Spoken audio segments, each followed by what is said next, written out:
জীবনে ভালো কিছু করতে হলে হিজরত করতে হয়, সফর করতে হয়। জাস্ট গ্রামে পড়ে থাকলেই কিন্তু দাম বেড়ে যায় না, ঠিক কিনা বলেন? আচ্ছা মনে করেন পানির বোতল আছে না ভাই, দেন তো এটা, এই যে এটা কিসের বোতল? আমি কিন্তু শেষের দিকে কথা ভূমিকার, একটু পরে ওয়াজ শুরু হবে। এটার নাম কি? পানির বোতল একটা। আচ্ছা দেখেন তো,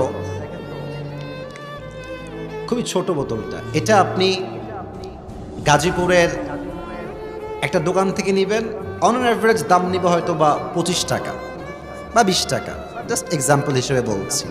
আবার ঠিক এই একই হোটেল বা একই পানির বোতল আপনি নেবেন ঢাকা শহরের 7 স্টার হোটেল থেকে অথবা 5 স্টার হোটেল থেকে, দেখবেন এটার দাম বেড়ে গেছে 50 টাকা।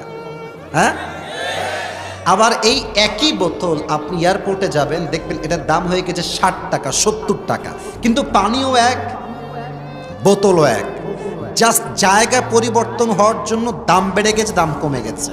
এটা দোকানে এক দাম, 5 স্টার একরকম দাম, এয়ারপোর্টে আর এক রকম দাম। যেখানে যাবেন দাম আপ ডাউন হবে, বাট বোতলও এক, কোম্পানিও এক, পানিও এক। তা আপনার যদি মূল্য আপনার এলাকায় না থাকে, এর মানে যে আপনি মূল্যহীন, ব্যাপারটা এরকম নয়। আপনি আপনার জায়গা পরিবর্তন করেন, অবস্থান পরিবর্তন করেন, আপনার সম্মান আল্লাহ আকাশচুম্বী করে দিবে, ঠিক কিনা বলেন?